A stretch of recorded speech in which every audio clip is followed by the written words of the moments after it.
ಹೃದಯಾಘಾತ ಇವತ್ತು ಬೆಳ್ಳಂಬೆಳಗ್ಗೆ ಮೂವರಿಗೆ ಹಾರ್ಟ್ ಅಟ್ಯಾಕ್ ಆಗಿದೆ. ಉಳುಮೆ ಮಾಡುವಾಗಲೇ ಯೋಧನಿಗೆ ಹೃದಯಾಘಾತ ಆಗಿದೆ. ಚನ್ನರಾಯಪಟ್ಟಣದ ಕೆಂಬಾಳು ಗ್ರಾಮದ ಲೋಹಿತ್ ಬಲಿಯಾಗಿರೋದು. ಮುಂದಿನ ವರ್ಷ ನಿವೃತ್ತಿ ಆಗಬೇಕಾಗಿದ್ದ ಯೋಧ ಲೋಹಿತ್. ಹೊಳೆ ನರಸೀಪುರದಲ್ಲೂ ಕೂಡ ಓರ್ವರಿಗೆ ಹೃದಯಾಘಾತ ಆಗಿದೆ. ಮಂಜುನಾಥ್ ಎಂಬುವರಿಗೆ ಹಾರ್ಟ್ ಅಟ್ಯಾಕ್ ಆಗಿರೋದು. ಬೈಕ್ನಲ್ಲಿ ತೆರಳ್ತಾ ಇದ್ದಾಗ ಮಂಜುನಾಥ್ಗೆ ಹೃದಯಾಘಾತವಾಗಿದೆ. ಆಲಗೊಂಡನಹಳ್ಳಿಯ ಮಂಜುನಾಥ ಸಾವನ್ನಪ್ಪಿರೋದು. ಬೇಲೂರು ಪಟ್ಟಣದ ಜೆಪಿ ನಗರದಲ್ಲೂ ಕೂಡ ಹಾರ್ಟ್ ಅಟ್ಯಾಕ್ ಆಗಿದೆ. ಹೃದಯಾಘಾತಕ್ಕೆ 50 ವರ್ಷದ ಮಹಿಳೆ ಲೇಪಾಕ್ಷಿ ಸಾವನ್ನಪ್ಪಿದ್ದಾರೆ. ಚಿಕಿತ್ಸೆ ಫಲಕಾರಿಯಾಗದೆ ಬೇಲೂರು ಆಸ್ಪತ್ರೆಯಲ್ಲಿ ಸಾವನ್ನಪ್ಪಿದ್ದಾರೆ. ಹಾಸನ ಜಿಲ್ಲೆಯಲ್ಲಿ 40 ದಿನಗಳಲ್ಲಿ 21 ಮಂದಿಗೆ ಹೃದಯಾಘಾತವಾಗಿದೆ. ನೋಡಿ, ಹಾಸನದಲ್ಲಿ ಆಗ್ತಿರುವಂಥ ಬೆಳವಣಿಗೆ ನಿಜವಾಗ್ಲೂ ಆತಂಕಕ್ಕೆ ಕಾರಣವಾಗ್ತಾ ಇದೆ. ಏನಪ್ಪ ಹಿಂಗಾಗ್ತಾ ಇದೆ ಅಂತ. ಈ 21 ದಿನಗಳಲ್ಲಿ 40 ದಿನಗಳಲ್ಲಿ 21 ಮಂದಿ ಹೃದಯಾಘಾತದಿಂದ ಸಾವನ್ನಪ್ಪಿರೋದು. ನೋಡ್ತಾ ಇದ್ದಾಗೆ 1, 2, 3 ಅಂತ ಇದ್ದಿದ್ದ ಕೇಸಸ್ಸು 40 ದಿನಗಳಲ್ಲಿ 21 ಮಂದಿ ಹೃದಯಾಘಾತಕ್ಕೆ ಸಾವನ್ನಪ್ತಾ ಇದ್ದಾರೆ ಅಂತಂದ್ರೆ ಆಘಾತದ ಜೊತೆಗೆ ಆಶ್ಚರ್ಯನೂ ಆಗ್ತಾ ಇದೆ.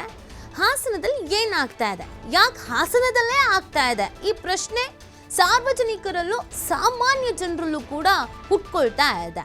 ಅದರಲ್ಲೂ ವಯಸ್ಸು ತೀರಾ ಚಿಕ್ಕ 25, 26, 27, 30, 35, 41, 42, 50 ವರ್ಷದವರು ಅಂತ ಅಂದರೆ ಓಕೆ.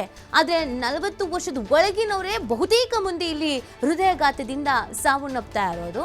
ನಾವು ರಾಜ್ಯದ ಟೋಟಲ್ ಆಗಿ ನಾವು ಹೇಳ್ತಾ ಇಲ್ಲ, ಕೇವಲ ಹಾಸನ ಜಿಲ್ಲೆದು ಮಾತ್ರ ಹೇಳ್ತಾ ಇದ್ದೀವಿ. ಸೊ ಆ ಕಾರಣಕ್ಕೆ ಈಗ ಹಾಸನದಲ್ಲಿರುವಂಥ ಜನರಿಗೂ ಒಂದು ಭಯ ಶುರು ಆಗಿದೆ, ಯಾಕಪ್ಪ ಇಲ್ಲಿ ಹಿಂಗಾಗ್ತಾ ಇದೆ ಅಂತ. ಮತ್ತು ರಾಜ್ಯದ ಬೇರೆ ಬೇರೆ ಜಿಲ್ಲೆಗಳಲ್ಲಿರುವಂಥ ಜನರಿಗೂ ಇದೊಂದು ಪ್ರಶ್ನೆ ಇದೆ, ವೈ ಹಾಸನ, ಯಾಕೆ ಹಾಸನನೇ ಅಂತ. ಇದರಲ್ಲೂ ದಿನದಿಂದ ದಿನಕ್ಕೆ ಈ ಹಾರ್ಟ್ ಅಟ್ಯಾಕ್ ಕೇಸಸ್ಗಳು ಜಾಸ್ತಿ ಆಗಿದೆ. ವಾರ 15 ದಿನಗಳಲ್ಲಿ 1, 2 ಅಂತ ಕಾಣಿಸ್ಕೊಂಡಿದ್ದು ಒಂದೇ ದಿನದಲ್ಲಿ 3 ಜನ ಸಾವನ್ನಪ್ತಾ ಇದ್ದಾರೆ. ಹಾಗಾಗಿ ಈ ಬಗ್ಗೆ ಗಮನ ಹರಿಸಬೇಕಾಗತ್ತೆ. ನೀವು ಹೃದಯಾಘಾತ ಅಂತ ಬಂದಾಗ ಏನು ಮುನ್ನೆಚ್ಚರಿಕಾ ಕ್ರಮಗಳನ್ನು ಕೈಗೊಳ್ತೀರಾ, ಆಗದೆ ಇರೋ ಥರ ಹೆಂಗೆ ತಡಿತೀರಾ. ಹೆಚ್ಚು ಅಂತಂದರೆ ನಮ್ಮ ಲೈಫ್ ಸ್ಟೈಲ್ ಚೇಂಜ್ ಮಾಡ್ಕೋಬೋದು. ನಿದ್ದೆ ಚೆನ್ನಾಗಿ ಮಾಡಬೇಕಾಗತ್ತೆ.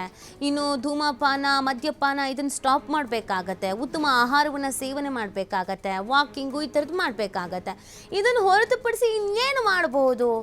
ಜೊತೆಗೆ ಹಾಸನದಲ್ಲೇ ಯಾಕೆ ಹಿಂಗಾಗ್ತಾ ಇದೆ, ನಾನಾ ರೀತಿಯಾದಂಥ ಚರ್ಚೆಗಳು. ಮೊದಲೆಲ್ಲ ಕೋವಿಡ್ ವ್ಯಾಕ್ಸಿನ್ ತೆಗೆದುಕೊಂಡಿದ್ದಕ್ಕೆ ಆಯಿತು, ಅದಕ್ಕಾಗ್ತಾ ಇದೆಯಂತೆ ಅಂತೆಲ್ಲ ಹೇಳ್ತಿದ್ರು. ಏನು ಹಾಸನದವ್ರು ಮಾತ್ರ ಕೋವಿಡ್ ವ್ಯಾಕ್ಸಿನ್ ತೆಗೆದುಕೊಂಡಿದ್ದಾರಾ? ಸೊ ಹಂಗೂ ಅಲ್ಲ, ಏನಿದು ಅನ್ನುವಂಥ ಪ್ರಶ್ನೆ ಹುಟ್ಕೊಳ್ತಾ ಇದೆ. ನೋಡ್ತಾ ಇದ್ದ ಹಾಗೆ ತಮ್ಮವರನ್ನು ಕಳ್ಕೊಳ್ತಾ ಇದ್ದಾರೆ ಹಾಸನದಲ್ಲಿ ಭಾಳಷ್ಟು ಮಂದಿ. ಅದರಲ್ಲೂ ಅತಿ ಚಿಕ್ಕ ವಯಸ್ಸಿನವರು ನಿಂತಲ್ಲಿ ಕೂತಲ್ಲಿ ಹೃದಯಾಘಾತವಾಗಿ ಸಾವನ್ನಪ್ತಾ ಇದ್ದಾರೆ. ಬಸ್ ಸ್ಟ್ಯಾಂಡಲ್ಲಿ ಬಸ್ ಕಾಯಬೇಕಾದ್ರೆ, ಬೈಕ್ ಓಡಿಸ್ಬೇಕಾದ್ರೆ, ಹೊಲದಲ್ಲಿ ಕೆಲಸ ಮಾಡಬೇಕಾದ್ರೆ, ಮನೆಯಲ್ಲಿ ಮಲಗಿದ್ದಾಗ, ಸ್ನಾನಕ್ಕೆ ಅಂತ ಹೋದಂಥ ಸಂದರ್ಭದಲ್ಲಿ, ಕಾಲೇಜಿನಲ್ಲಿ ಇದ್ದಾಗ, ಹೀಗೆ ನೋಡ್ತಾ ಇದ್ದ ಹಾಗೆ ಸಾವಿನ ಸಂಖ್ಯೆ ಹೆಚ್ಚಾಗ್ತಾ ಇರೋದು. ಅದು ಕೂಡ ಒಂದೇ ಕೇಸಲ್ಲಿ.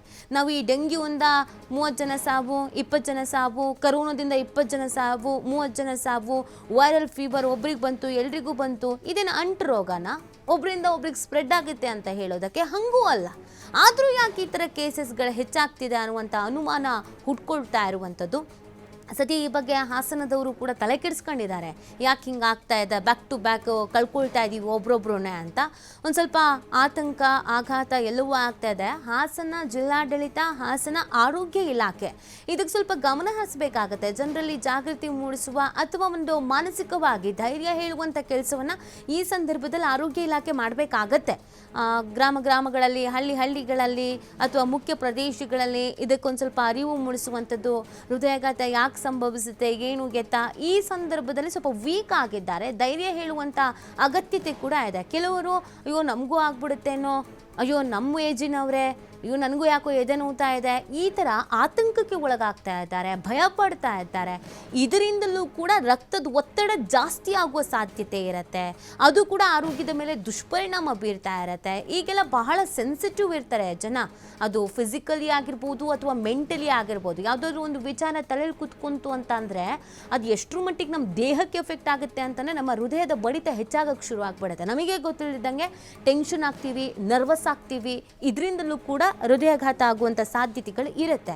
ಹಾಗಾಗಿ ಇದ್ರ ಬಗ್ಗೆ ಸ್ವಲ್ಪ ಎಚ್ಚರ ವಹಿಸೋದು ಬಹಳ ಮುಖ್ಯ, ಬಹಳ ಸೂಕ್ತ. ಇಲ್ಲಿ ಭಯ ಪಡಿಸೋ ಕೆಲಸ ಮಾಡ್ತಾ ಇಲ್ಲ. ಆದರೆ ಗಮನಕ್ಕೆ ತರ್ತಾ ಇರೋದು ಏನು ಅಂತಂದರೆ ಹಾಸನ ಜಿಲ್ಲೆಯಲ್ಲೇ ಈ 40 ದಿನದಲ್ಲಿ 21 ಮಂದಿ